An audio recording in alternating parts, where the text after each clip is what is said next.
Então, continuando, né? Agora a gente vai dar entrada no conteúdo chamado Trauma, Emergência e Urgência. É o primeiro tópico do edital da folhinha do edital de vocês. Geralmente eu não sigo aquele edital porque ele não tem uma lógica, né? Eu não sigo o tópico do edital porque ele não tem uma lógica sequencial de conteúdo. E se forem reparar, dependendo do conteúdo, vai demandar de um conhecimento já adquirido por outro. Então eu prefiro reestruturar isso numa lógica diferente. E esse tópico de urgência e emergência sempre costuma cair na prova de vocês, tá? E tem uma grande divergência no entendimento quando a gente fala de trauma, suporte básico. Perdão, quando a gente fala de trauma e quando a gente fala de suporte básico. Isso confunde muito. Por que trauma? Porque para o trauma, o ABCDE significa uma coisa. E agora tem um X. E quando eu falo suporte básico, eu estou falando de uma parada cardiorrespiratória. Que aí o meu ABCD vai ser outro significado. Tá? Então, assim, tem uma divergência que precisa entender o que é suporte básico de vida, o que é suporte básico avançado.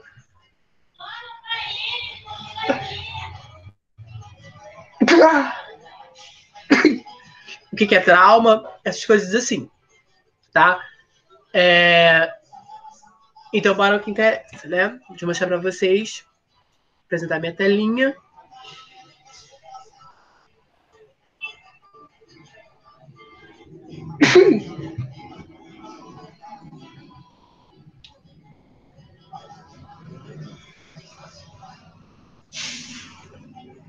Então, gente, suporte básico. Aqui, ó, para vocês eu botei no início o que o edital cobra. O que o edital cobra? Suporte básico de vida, suporte avançado, as diretrizes para a reanimação cardiopulmonar, a triagem e as principais emergências médicas.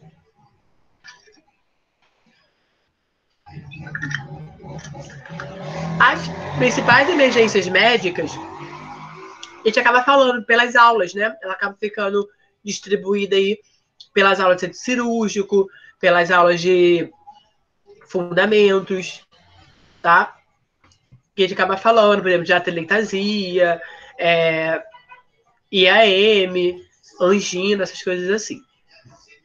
AVC, tá? Ela acaba ficando dispersa pelos conteúdos, né? Pelas unidades. E o seguinte, o suporte básico de vida, nós temos sempre uma literatura ministerial, né? E nós temos aquelas literaturas que são de apoio. E, por exemplo, aqui, ó, Brunner. O Brunner, ele é uma literatura de apoio, tá? Nós sempre temos aquelas literaturas de apoio que servem para fundamentar o que o Ministério da Saúde fala, tá? E o Brunner é uma dessas literaturas de apoio. Ou seja, o suporte básico de vida, o SBV, ele está relacionado às paradas cardiorrespiratórias, tá? Que compreende nada mais é do que uma interrupção súbita na atividade mecânica ventricular útil e suficiente para manter o débito cardíaco. Ou seja, é quando o coração para de produzir o pulso e a circulação sanguínea efetiva. Ou seja, uma parada cardiorrespiratória é quando o coração para de funcionar, para de bater, e então vai exigir um procedimento adequado para a retomada dessa circulação e desses batimentos, tá? Pode ser provocado por um evento elétrico cardíaco, tá? Como frequência muito rápida, que é ataque cardíaco ventricular ou fibrilação ventricular, tá? Ou uma frequência lenta, que é a bradicardíaca ou bloqueio atrioventricular. Ou por ausência total da frequência, que é a sistolia.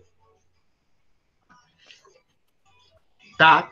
Ou seja, são os ritmos cardíacos que podem ocorrer no paciente que vai demandar de uma fibrilação ou não. Tá? Atentam-se para esses nomes aqui, ó, ataque cardíaco ventricular e fibrilação ventricular, bradicardíaca ventricular ou assistolia, tá? Notem esses nomes, porque daqui a pouco nós iremos retomá-los, tá? Para entender quando vai ser feito o uso do desfibrilador e quando não será feito o uso do desfibrilador, tá? Então, o suporte básico de vida, ele constitui uma sequência de etapas de socorro, tá? Nós temos etapas. Eu gosto dessa aula presencialmente, porque eu toco o terror em vocês querem sair gritando pelaquela rampa do meso e se tacar no meio da rua. Porque eu toco o terror psicológico em vocês terrível, tá? Por aqui não vai ser tanto. Mas, na prática, quando eu dou essa matéria em sala de aula, você chega a chorar. Eu tinha uma aluna que ela chorava, tadinha. Porque ela não conseguia pensar rápido. E eu dava pressão nela. Eu adoro. Nossa, isso é horrível. Nunca mais ela esqueceu. Então, o suporte básico de vida, ele constitui em etapas que precisam ser feitas para ter maior eficiência, tá? E a vítima em situação iminente de risco de vida, geralmente deve ser atendida e realizado fora do ambiente hospitalar, sem a realização de manobras invasivas. Agora, o suporte avançado de vida é aquele que é realizado dentro do hospital, tá? Ou seja, envolve procedimentos invasivos. Então, o suporte básico de vida, a gente não tem manobras invasivas, tá? Sem realização de manobras invasivas. Quando eu falo de suporte básico, suporte avançado de vida, eu estou falando em procedimentos invasivos de suporte, ventilatório e circulatório, tá? Então, a primeira compreensão é essa, é entender a diferença de um suporte básico e um suporte avançado. Tudo bem?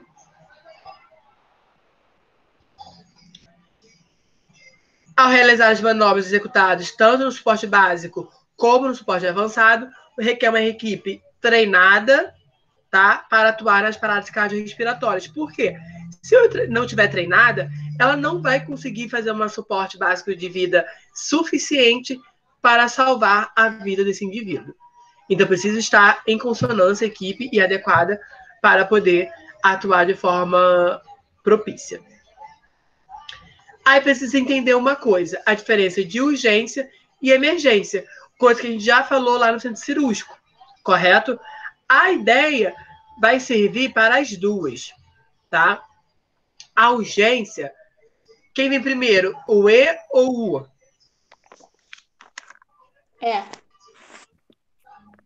Ou seja, isso quer me dizer que na emergência eu não posso esperar nenhum minuto, porque esse indivíduo corre risco súbito para morrer, tá? Então, esse paciente, ele tá, geralmente implica em estarmos diante de uma situação súbita e imprevisto, grave e crítico, tá? Esse paciente não pode esperar, porque ele tem ameaça constante de vida, tá? E ele pode vir a óbito.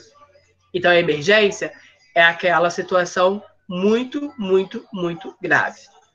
Na urgência, ela é grave, tá? É uma situação onde não existe risco imediato, tá? Não tem risco imediato dele morrer. Ele pode morrer? Pode, mas não de imediato, tá? Ele pode ser atendido até numa situação de 24 horas. Ele pode aguardar até 24 horas, tá?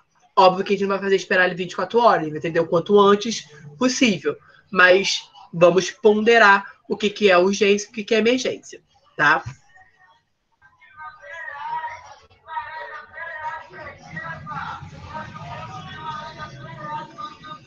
Como o próprio nome diz, o suporte é pré-hospitalar, envolve todas as ações efetuadas, ou seja, o suporte básico de vida, ele é um ambiente pré-hospitalar, tá?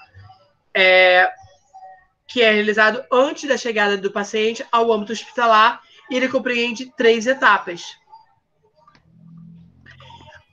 Alguém tinha me pedido mapa mental de vocês? Algum aluno me pediu mapa mental. Eu falei que não faria porque isso é muito pessoal, o mapa mental. E cada um tem que fazer o seu, porque cada mapa mental vai dizer uma coisa, né? Por exemplo, isso aqui para mim é um mapa mental. Eu olho para isso aqui e consigo identificar quais são as etapas que têm que ser feitas e o que cada uma corresponde. tá? Então, o mapa mental é pessoal e é baseado nisso daqui. Tá? Então, vocês que têm dificuldade ou que querem fazer, se baseiam nessas ilustrações que eu coloco. Tá? Então, o primeiro passo é assistir o paciente na cena, no local da cena. Tá? Ou seja, o paciente sofreu um acidente na Avenida Rio Branco. Qual é o procedimento? É atender ele ali, tá?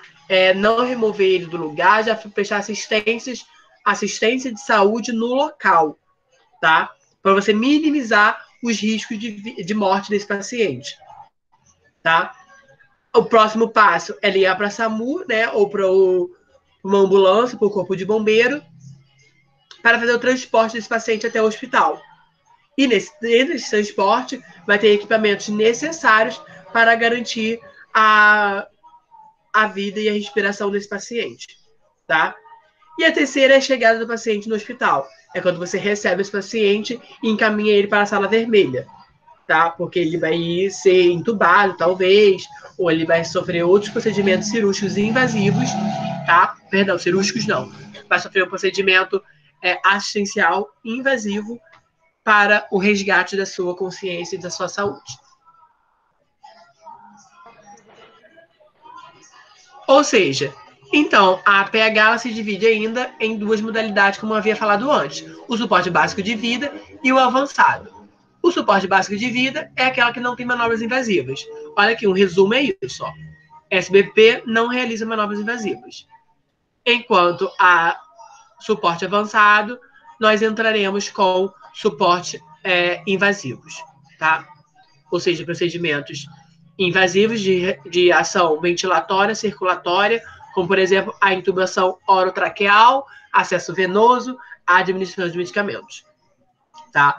Ou seja, eu entro com procedimentos terapêuticos invasivos, os quais eu não posso fazer na rua. Tá? Eu não consigo, por exemplo, pegar e fazer um acesso venoso no paciente no meio da rua. Eu não ando com uma seringa e remédio na bolsa, esperando a qualquer momento, caçando acidente, né?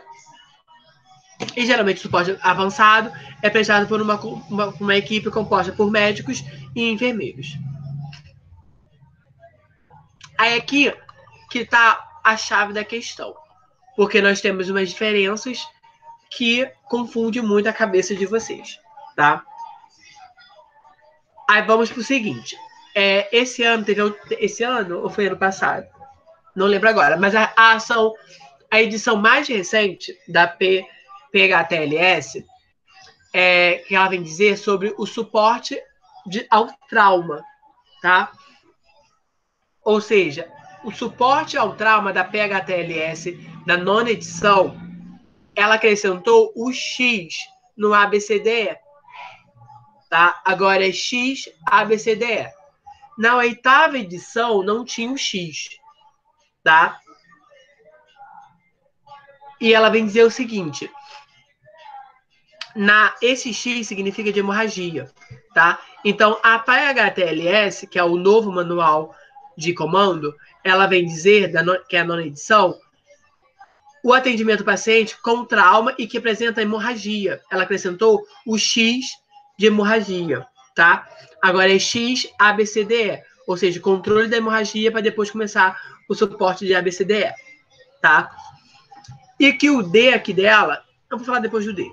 E a PHTLS de 2000 e alguma coisa, acho que 2017, que é a oitava edição, não traz o X, não traz sobre o controle hemorrágico. Tá? Então, a primeira diferença entre elas são essas. A nova atualização trouxe o X, mas tem que ver na prova o que ela vai pedir. Tá? Você vai falar, de acordo com a PHTLS, oitava edição, a gente já sabe que não tem um X de hemorragia. Agora você vai falar, de acordo com a PHTLS, da nona edição, se vier o X, já sabe que o X vem na frente. Tá? E a PHTLS é relacionada a trauma, tá? Atendimento ao trauma. O PHTLS é o livro de atendimento ao trauma, tá? O X, ABCDE ou ABCDE está relacionado ao trauma. tá? A American Heart Association, a AHA, ela veio para falar sobre o atendimento do paciente em paradas cardiorrespiratórias, tá? A PCR clínica, tá? Quando o paciente faz uma parada cardiorrespiratória clínica. Ou seja, o que é uma parada cardiorrespiratória clínica?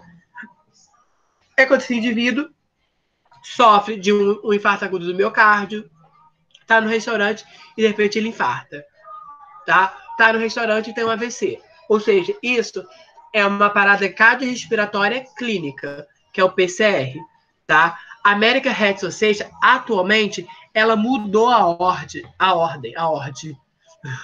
Ela mudou a ordem, tá? Agora é CABID, não é mais ABCDE, tá? O ABCDE a gente só vai utilizar em pacientes que estão sofrendo um trauma, uma parada cardiorrespiratória por afogamento, tá? Ou por algum motivo de trauma, tá? Confuso, né? Muita informação. Mas entenda que é o seguinte, a AHA atual, ela muda o CABID, ela preconiza agora o CABID para parada cardiorrespiratória clínica e o ABCD para uma parada cardiorrespiratória em paciente com trauma, tá? Por exemplo, afogamento, tá? A PHTLS, ela é de trauma mesmo, de acidente, e ela acrescenta na nova edição o X. Aí fica X, ABCDE. E na oitava edição, ela não preconizava a hemorragia. Então fica só o ABCDE, tá? Até o ABC é comum entre as duas. O que vai mudar é o D e o E, né? No trauma, o D ele significa disfunção neurológica. Então, a gente vai utilizar a escala de Glasgow. A gente vai avaliar pupila, tá? Então, é disfunção neurológica, em que eu vou usar, por exemplo, a escala de Glasgow para avaliar... Ai, meu Deus, estou coçando. Eu vou utilizar a escala de Glasgow para avaliar a consciência desse indivíduo, tá? Lembrando que ele sofreu um trauma. Ele pode ter sofrido um trauma crânioencefálico, um acidente de carro, ele pode ter caído de uma altura muito alta, tá? Ele sofreu um acidente, trauma e acidente. Tudo bem? Agora, já no American Heart Association, que vem trazer a questão da parada cardiorrespiratórias relacionada a condições clínicas, o D significa de desfibrilação precoce. O que é desfibrilar? É pegar, colocar a pá no paciente e dar um choque nele, para o coração voltar a bater. Isso é desfibrilação precoce. Segundo estudos, a American Heart Association, ela identificou que quanto mais precoce for essa desfibrilação, mais chances de evitar sequela nós temos nesse indivíduo. E mais chance de sobrevivência desse indivíduo e redução de danos, tá? Ou seja, um bom prognóstico. Tá bom? Deu para entender, gente, essa diferença? Se não deu, eu repito.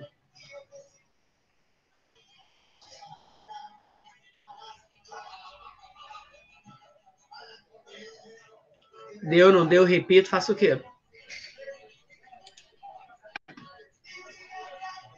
Cadê vocês? Eu tive que dar uma saída, mas já tô aqui. Não pegou nada de explicação, né? Ai, me ligaram aqui, confusão com os cachorros. Tudo junto. Lulu pegou a explicação? Acho que nem Lulu tá aí. Depois vocês voltam então aqui na aula e vejam o que significa cada uma delas, a diferença. Tá? Então, a gente vai começar a falar sobre a reanimação cardiopulmonar de alta complexidade, ou seja, a BLS, que é a Basic Life Support, tá? Que é o suporte básico de vida, tá? Que é a BLS na diretriz de 2015, tá? Ela vem falar sobre a qualidade da massagem cardíaca, tá? Ou seja, é uma reanimação cardiopulmonar de qualidade, significa comprimir o tórax na frequência e profundidades adequadas, tá? E permitir o retorno do tórax a cada compressão. vai marcar isso aqui, vai grifar e vai colocar um IPC aí do lado, um importante para o concurso. Tá? Por quê? Porque isso aqui cai na EGS. Inclusive, caiu no ano passado. Tá. Vai minimizar as interrupções nas compressões, tá? Também caiu na prova. E vai evitar a ventilação excessiva. Tá? Ou seja, essas três tópicos já caíram na prova de vocês, tá? São as 3 recomendações. Lembrei o nome. E além dessas, nós temos algumas recomendações descritas, que já caíram também na prova de vocês, vão ter que colocar um IPC aí do lado para depois dar maior preferência, tá? E que precisa também compreender isso aqui para a vida. Ou seja, houve modificações nas compressões torácicas, tá? Agora é feita uma frequência de 10 a 120 por minuto. Ou seja, vai fazer umas compressões torácicas numa frequência de 100 compressões a 120 compressões por minuto. Tá? Isso quer dizer que o quê? Em 1 minuto, eu tenho que fazer de 100 a 120 compressões. Tá? A profundidade também alterou, tá? Ou seja, não deve ultrapassar 5 minutos, tá? Deve se aprofundar 5 minutos e não ultrapassar 6 minutos. 6 minutos. A profundidade da compressão tem que ser 5 centímetros e não pode ultrapassar 6 centímetros. Agora foi certo. Tá? Isso é importante. Precisa saber. Tá? Isso mudou e caiu na prova de vocês. Então, a frequência cardíaca tem que fazer uma massagem de 100 a 120 por minuto. A compressão torácica tem que ser de 5 centímetros, não ultrapassar jamais de 6 centímetros. Então, você pode perfurar a cavidade torácica ou quebrar as costelas. E, além disso, esqueci. E tem que fazer com que o retorno torácico volte totalmente, tá? Após a cada compressão. Tá escrito aqui embaixo. E garantir o retorno do tórax após cada compressão, tá? Ou seja, você não deve ficar apoiado em cima do tórax do paciente. Botar seu corpo e ficar. O coração dele você precisa comprimir e voltar. Comprimir e voltar para fazer o movimento de circulação, tá? De compressão. A meta, em termos é minimizar as interrupções e garantir que as compressões torácicas ocorram ao menos 60% de tempo, tá? Isso que significa o quê? Evitar interromper as compressões torácicas por mais de 10 segundos. Ou seja, fulano está passando mal. Tem Evelyn e Lulu. Evelyn vai começar a fazer as compressões. Lulu vai ficar nas vias respiratórias. Quando for trocar isso, tá? Lulu tem que ir rápido. Não pode ficar mais do que 10 segundos sem fazer as compressões. Se o paciente não voltar a respirar, é claro. Tá? E para minimizar as ventilações excessivas, vai ser feita, uma vez colocada na via aérea avançada, a proporção de ventilações foi simplificada para 10 respirações por minuto. Tá? Uma ventilação a cada 6 segundos. Ou seja, vai contar. Uma ventilação vai contar 1, 2, 3, 4, 5, 6. Outra ventilação. 1, 2, 3, 4, 5, 6. Outra ventilação. Ou seja, 10 respirações por minuto a cada 6 ventilações. Tá? Vai pegar esse valor de 60 minutos, né? E vai dividir para 10. Vai dar 6 minutinhos para cada ventilação. Intervalo. Tá? Isso aqui vocês precisam saber, precisam ter em mente no coração. No coração não, leva para mente, porque o coração engana. O coração nos engana. Então, bota na mente, porque na mente o cérebro é racial, tá? Ele é racional, perdão, racial, olha. Ele é racional. Então, ele não nos deixa enganar. Tá? Eu vou parar por aqui. Não vou entrar no restante da folha, porque a aula já está acabando. Sim. Vou parar por aqui. Vocês vão ler a folhinha por completo durante essa semana. Vou tentar fazer exercício, tá? E na semana que vem eu continuo explicando. Tá bom. Ok. Ok.